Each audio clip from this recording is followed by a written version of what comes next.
और वाराणसी से इस वक्त एक बड़ी खबर आ रही है। दूसरी मंजिल से लिफ्ट गिरी है। बताया जा रहा है कि दूसरी मंजिल से लिफ्ट गिरी है। लिफ्ट गिरने से 2 लोग जख्मी हुए हैं। थाना मंडवाडीह के विराट विला अपार्टमेंट का ये मामला बताया जा रहा है। तस्वीरें भी हम आपको दिखा रहे हैं। दूसरी मंजिल से ये लिफ्ट गिरी है और इस तरह के हादसे आए दिन सामने आते हैं दिल्ली एनसीआर में। लेकिन अब ये जो खबर आ रही है वाराणसी से, जहां पर बड़ी खबर, दूसरी मंजिल से लिफ्ट गिरी है। लिफ्ट गिरने से 2 लोग इसमें जख्मी हुए हैं। थाना मंडवाडीह के विराट विला अपार्टमेंट का ये मामला बताया जा रहा है, जहां पर लिफ्ट गिरी जिसमें 2 लोग घायल बताए जा रहे हैं। घायलों को फिलहाल उपचार के लिए अस्पताल में एडमिट करा दिया गया है। लिफ्ट गिरने से 2 लोग घायल हुए हैं।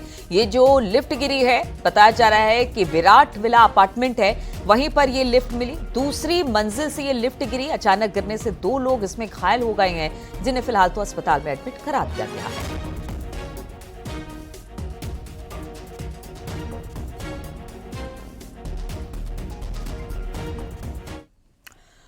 और संभल में एक बार फिर से बुलडोजर वाली कार्रवाई हुई है। मानकों के विपरीत भट्टा संचालक पर कार्रवाई की गई है। 5 ईंट भट्टों पर बुलडोजर चला है।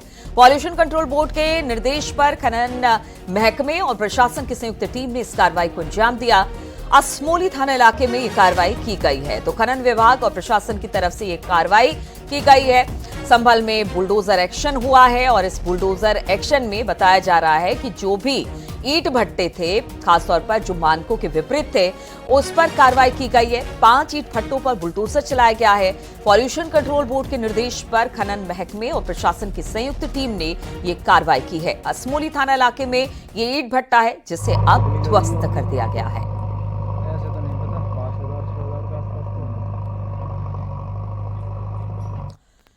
बलिया में शराब तस्करी में शामिल होने के आरोप में नपे पुलिसकर्मी मामले में अपर पुलिस अधीक्षक का बयान भी सामने आ गया है। उन्होंने बताया कि सस्पेंड की कार्रवाई के बाद विभागीय जांच का आदेश दिया है। बता दें कि इस मामले में चौकी इंचार्ज के साथ 4 कांस्टेबल सस्पेंड हुए थे। दरअसल शराब से भरी पिकअप को चौकी में बिना दाखिल पैसा लेकर छोड़ने का आरोप है। साथ ही 15 पेटी फर्जी शराब दिखाई गई थी। यह मामला बैरिया थाने के जयप्रकाश नगर चौकी का बताया जा रहा है, जिसमें 4 कांस्टेबल पर भी कार्रवाई हुई और एक दरोगा भी सस्पेंड किया गया है। जनपद बलिया के अंतर्गत बैरिया थाने के अंतर्गत आने वाली जयप्रकाश नगर चौकी के चौकी इंचार्ज एवं चौकी पर तैनात सभी पुलिसकर्मियों को शराब संबंधी एक प्रकरण में लापरवाही बरतने के आरोप में पुलिस अधीक्षक के द्वारा निलंबित कर दिया गया है। संपूर्ण प्रकरण की जांच की जा रही है। और मेरठ में रेस्टोरेंट में ज्योतिष फैमिली को नॉनवेज खिलाने का मामला गर्मा गया है। मुस्लिम वेटर और मैनेजर पर हिंदू फैमिली को नॉनवेज खिलाने पर लगातार विरोध हो रहा है। हिंदू संगठन के लोगों ने रेस्टोरेंट पहुंचकर नारेबाजी की और सीएम योगी से मामले में संज्ञान लेने की मांग की है। इनका आरोप है कि साजिश के तहत ही हिंदुओं का धर्म भ्रष्ट करने की कोशिश की जा रही है। दरअसल रेस्टोरेंट में वेज खाने वाली फैमिली को रोस्ट चिकन परोसने का आरोप है। परिवार को पता चलने पर काफी हंगामा भी हुआ था।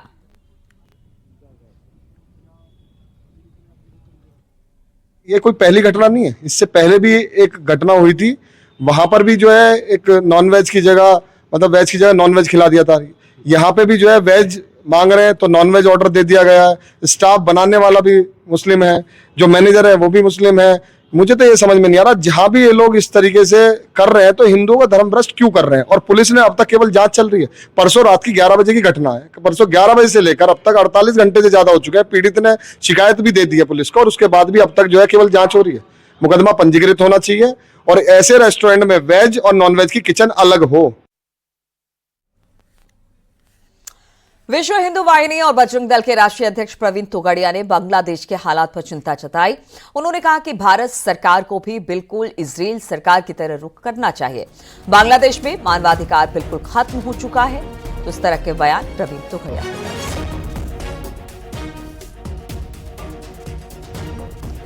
से। बांग्लादेश में हिंदुओं पर जो हो रहा है वह मानवता, न्याय, मानवाधिकार की सभी सीमा का उल्लंघन कर रहे हैं। झगड़ा तो बांग्लादेश की जनता और सरकार का था, तो हिंदुओं पर हमला क्यों, उनकी कत्ल क्यों? मंदिर की मूर्तियां तोड़ रही है और बांग्लादेश की सरकार जिहादियों के कब्जे में है। हम चाहेंगे कि इजराइल सरकार जो कर रही है वह भारत सरकार करे। बलिया में ऑनलाइन गेम में हुए कर्ज चुकाने के लिए युवक ने लूटपाट किए। आरोपों के मुताबिक उसने एक बुजुर्ग से 50,000 की लूट की। पुलिस ने 24 घंटे के भीतर मामले का खुलासा करते हुए लूट के 50,000 रुपए बरामद कर लिए। पुलिस ने आरोपी युवक को गिरफ्तार कर जेल भेज दिया है। सुखपुरा थाने के भलूही गांव के पास की यह घटना बताई जा रही है।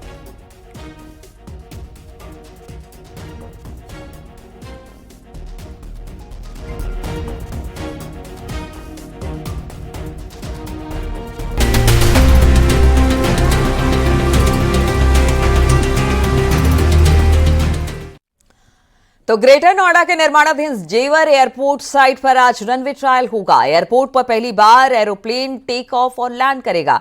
डीजीसीए की अनुमति के बाद रनवे ट्रायल शुरू हो रहा है, जो 15 दिसंबर तक चलेगा। अप्रैल 2025 से यहां से लोगों के लिए विमान सेवा शुरू करने का लक्ष्य रखा गया है।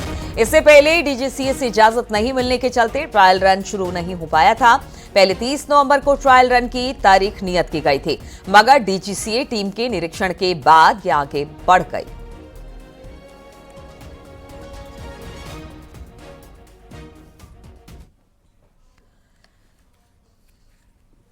मथुरा में एक हॉस्पिटल पर उस समय अच्छा खासा हंगामा खड़ा हो गया जब इलाज के दौरान एक महिला की मौत हो गई।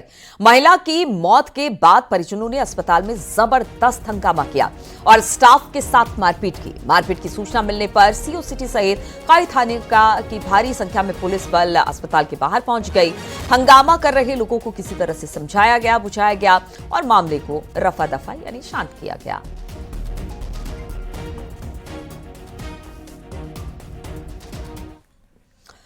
बाराबंकी से खबर लेते हैं, जहां पर पुलिस और गौ तस्करों के बीच मुठभेड़ हो गई। पुलिस एनकाउंटर में 2 शातिर घायल हुए।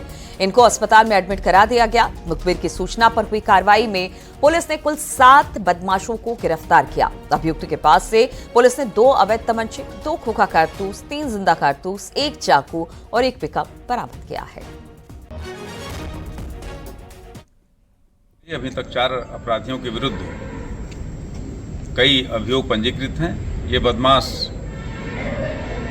सीतापुर, बाराबंकी और लखनऊ से संबंधित हैं। इनके बारे में और गहनता से छानबीन की जा रही है। कुछ सूचनाएं इनके द्वारा दी गई हैं जिसको तस्दीक किया जा रहा है। इस पूरे गैंग में जो लोग भी शामिल रहे होंगे उनके सबके खिलाफ कार्रवाई कठोरता से सुनिश्चित की जाएगी।